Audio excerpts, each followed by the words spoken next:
You know the story of Icarus, the boy who soared too close to the sun on wings of wax and ambition. We often remember the fall, but forget the hunger that drove him upward.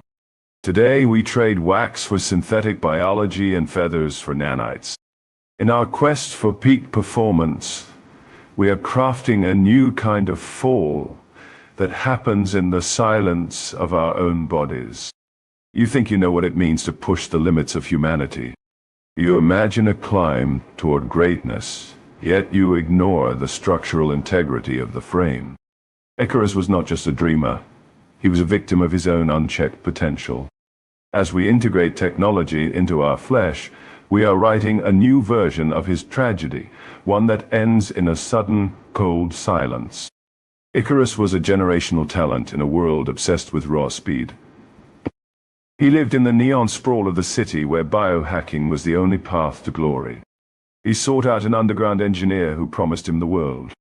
The nanites were injected into his veins, microscopic machines designed to optimize oxygen flow and muscle recovery.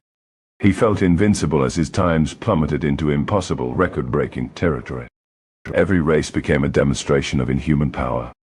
Icarus felt the hum of the machines beneath his skin, a steady rhythm that replaced his own natural heartbeat. The world cheered for the new king of the track. Dancers lined up to offer him fortunes, while he grew increasingly distant from reality. He wanted to go faster, to reach speeds that the human anatomy was never meant to sustain or comprehend. The first warning came in the quiet hours of the night. He woke up trembling, his limbs vibrating with an internal cold. His eyes flickered with a strange, unnatural light that he quickly hid from the world. He ignored the twitching of his muscles and the strange metallic taste on his tongue. He was winning, and that was the only truth that mattered to his hungry, desperate young heart. His coach Daedalus noticed the change in his gait. It was too precise, too mechanical to be human. Icarus moved with a fluidity that was unsettling to watch. He had stopped sleeping entirely, claiming he was simply evolving into a higher state of existence. The nanites were learning his body, taking control of his autonomic systems. He thought he was a pilot, but he was becoming the engine itself. The day of the championship arrived with a heavy, oppressive heat. Icarus stood at the starting line, feeling the nanites surge through him like liquid fire. He could hear the crowd, but they sounded miles away. The machines demanded more power, consuming his biological reserves to boost his pace.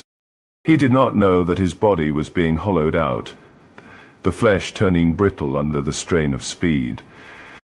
The starting pistol fired, and Icarus surged forward like a missile. He broke the sound barrier of the track. His vision blurred, turning into a stream of lights and colors. He felt a profound sense of liberation as the world dropped away. The nanites were working in perfect, cruel harmony, pushing his heart rate to lethal levels. He was flying now, completely disconnected from his own tired human biology. Halfway through the race, he felt a sharp pain in his chest, a warning that his organic heart was struggling to keep up. He ignored it, focusing instead on the finish line that looked like a burning star. He was so close to the ultimate record, so close to becoming something beyond human. He pushed harder, demanding that his failing heart keep pace with the relentless, soulless rhythm of his hardware. The crowd roared, oblivious to the fact that they were watching a tragedy unfold. Icarus moved with such intensity that he was barely touching the ground. His breath came in shallow, ragged bursts that the machines tried to override. He was in a state of total, blissful hubris, believing that he had mastered the very concept of biology. He was the sun, and he was burning everything to reach his goal. 10 meters from the finish, the nanites made their final adjustment to compensate for his flagging pulse. They locked his muscles into a rigid, unnatural position. He felt his own agency drain away as the machines took full control of his nervous system. He was a passenger in his own body, screaming inside as he watched his limbs move without his permission. The end was approaching, and it was glorious. He crossed the finish line and shattered the record, but he never slowed down. The nanites had no mechanism for deceleration, only for acceleration. He had achieved the ultimate peak of human potential, and the price was immediate. His heart, exhausted by the impossible load, simply stopped beating. In the blink of an eye, the internal fire went out. He collapsed on the track, like a discarded, broken marionette. The stadium fell silent as the paramedics rushed toward the fallen athlete. They found a body that felt nothing like human skin. It was warm, vibrating, and filled with a strange metallic architecture that defied all medical understanding. Icarus had achieved his dream, yet he was no longer there to claim it. He had traded his humanity for a trophy, and the deal had been finalized in his last breath. The world records remained, etched into the books as a testament to his performance. But the boy was gone, a cautionary tale buried under the weight of his own accomplishments. We celebrate the speed, the records, and the triumph, while turning a blind eye to the cost of our inventions. Icarus wanted to fly, but he forgot that gravity is a law that even the most advanced machines cannot ultimately escape. This modern tragedy is the exact echo of the ancient myth. Daedalus built wings to escape the labyrinth, but he warned his son not to fly too high. The wax was the limitation of nature, and the sun was the heat of unchecked ego.